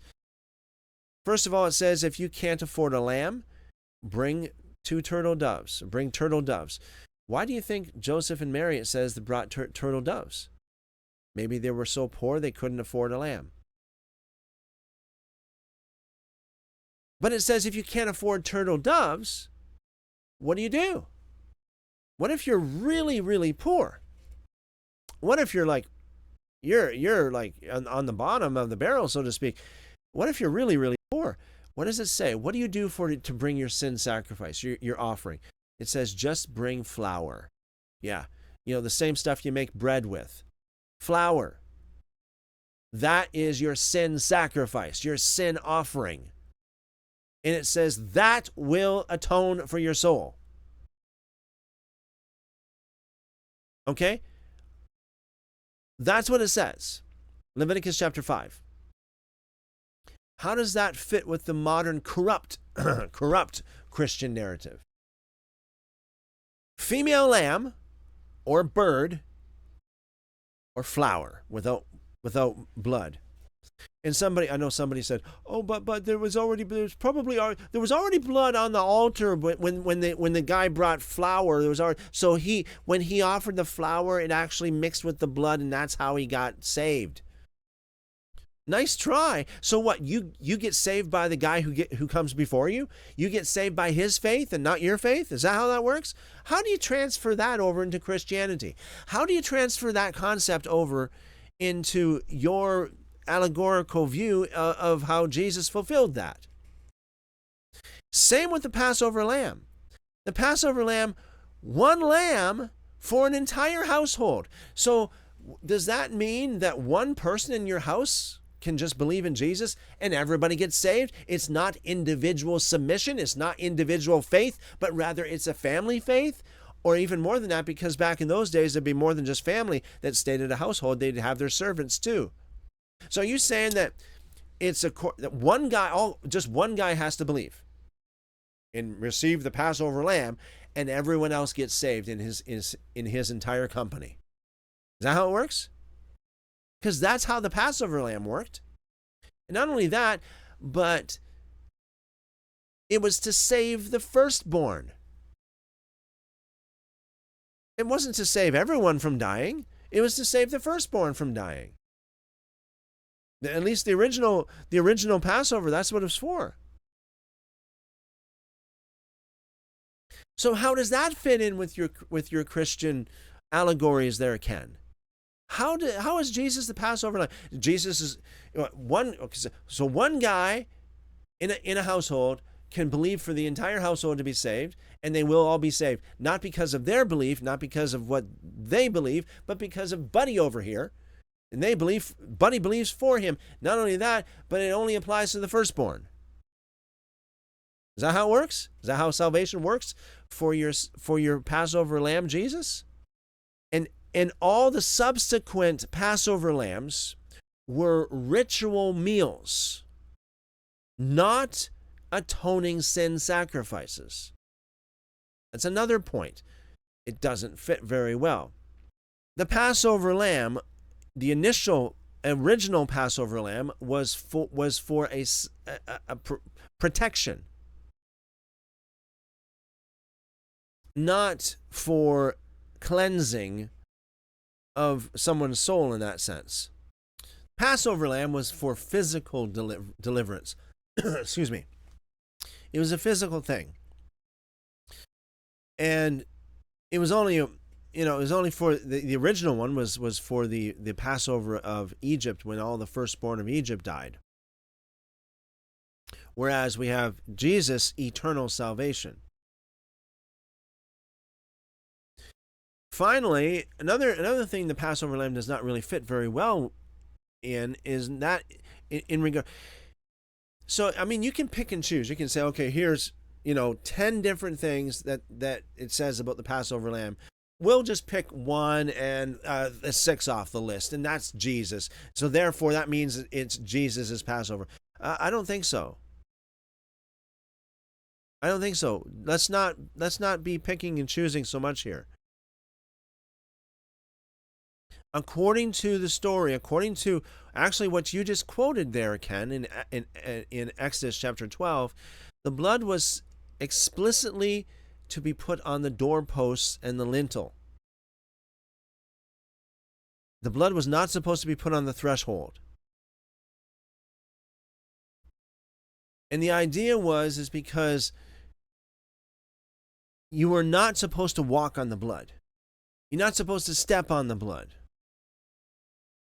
The evangelical narrative teaches that you are not only just on the doorpost and the lintel, but you are literally washed in the blood, which goes against that idea as well. So, and you said Pilate stated that he found no fault in the man. Yeah, well,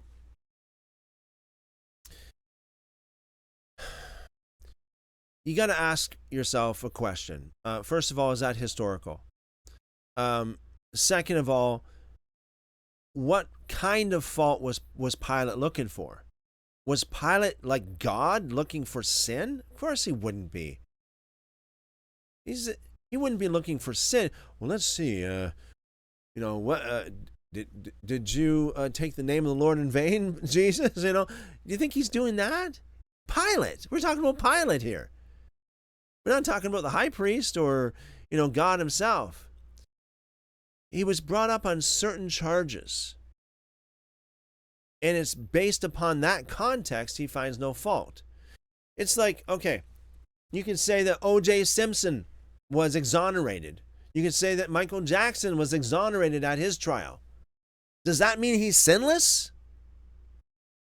Come on. Does that mean he's sinless? You said Isaiah 53, verse 9.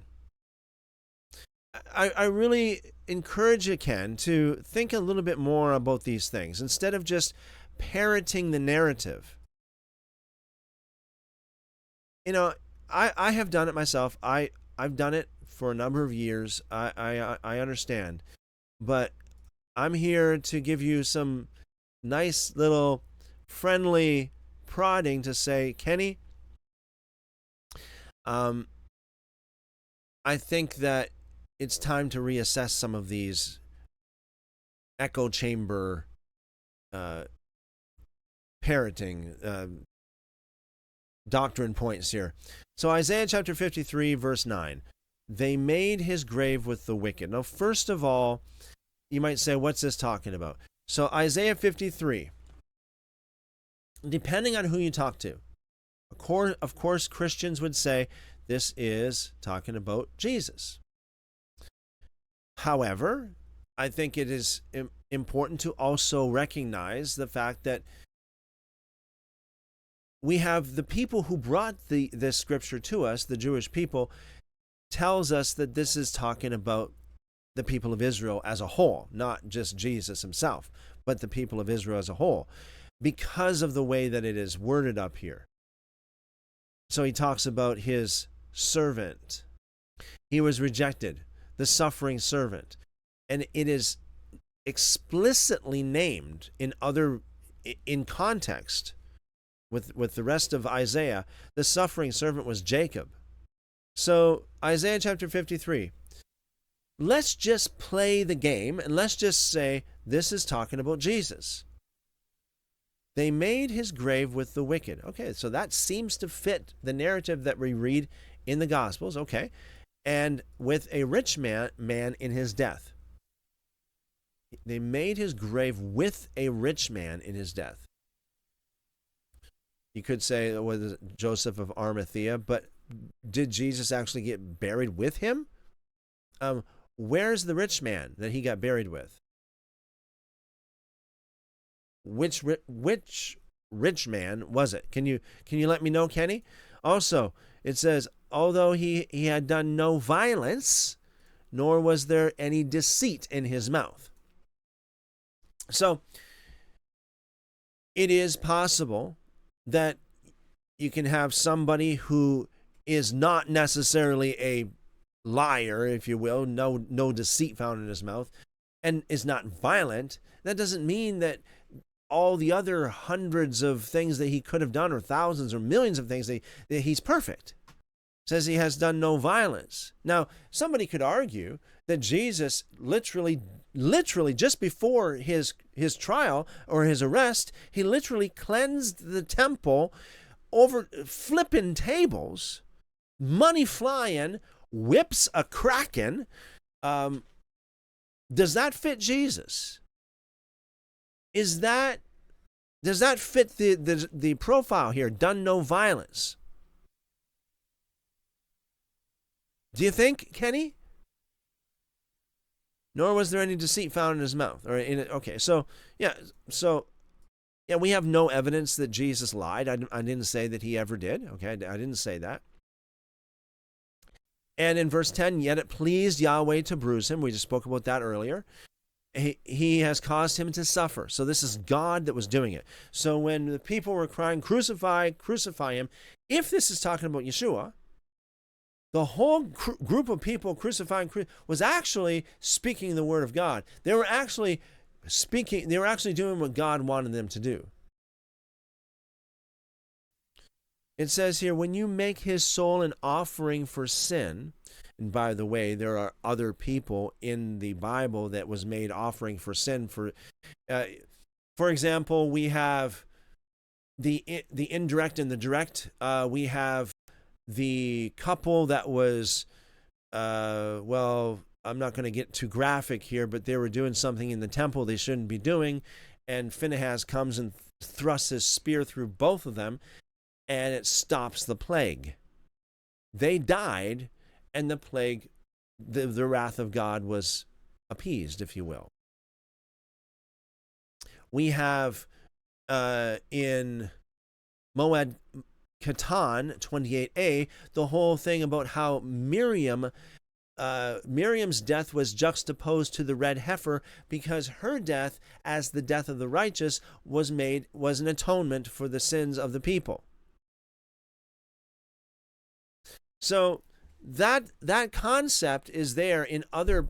We can go into other cases as well, but I think that'll give you a little bit of an appetite there, or I should say that'll give you a little bit of an appetizer to go on. So when you make his soul an offering for sin, he will see his offspring. Offspring. He will see his offspring. You know what offspring means here? Well, let's have a look here. If it is Zerah, the word Zerah means children. Did Jesus have children? Now let's see what it says in the actual Hebrew. So this is Isaiah chapter 53, verse 10. Let's have a look at this. If it is Zerah, then okay.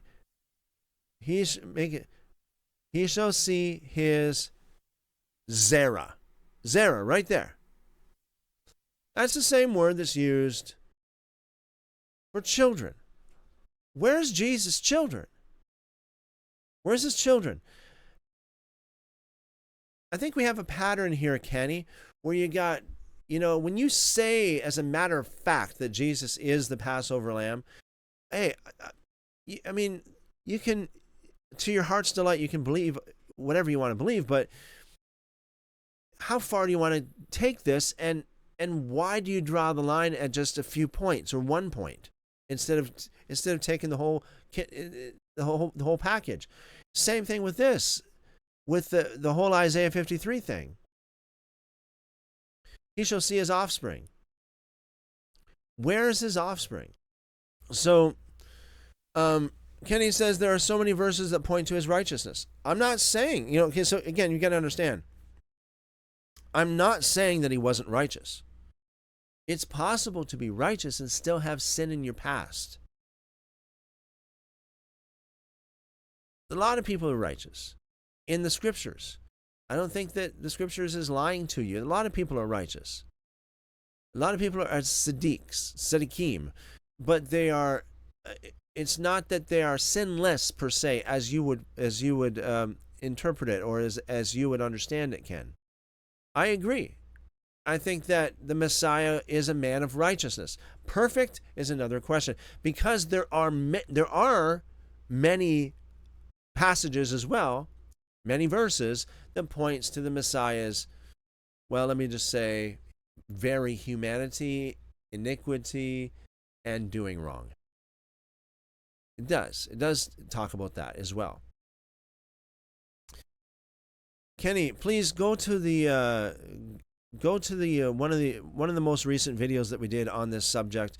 We went through a lot of different passages on this. Everything from the prophets and even the New Testament. It talks about this kind of stuff. At least it hints at this kind of stuff. Actually, I shouldn't say hints at it. It pretty much tells us this. So yeah, thank you, Kenny, for your comment. Hope that helps you out. Kubert says, not according to the average Christian teacher, we are all sinners who can't help but sinning like crazy because of our fallen nature. Yeah, that's right, Kubert. Yeah, it's like everyone sins until they die, and then they go to heaven, and everybody lives happily ever after. We don't sin anymore. Okay, so these people are putting more faith in their death than they are in Jesus' death. They're putting more faith in the power of their death to set them free from sin, as opposed to the power of Jesus' death. Yeah, by God's grace, brother. Yeah, by God's grace. Yeah, I'm living like the devil, but by God's grace, I'm a sinner saved by grace. That's quite an oxymoron. If you really are a recipient of God's grace, I think that grace is powerful enough. The grace of God is not weak. God's grace is powerful enough to set you free from sin.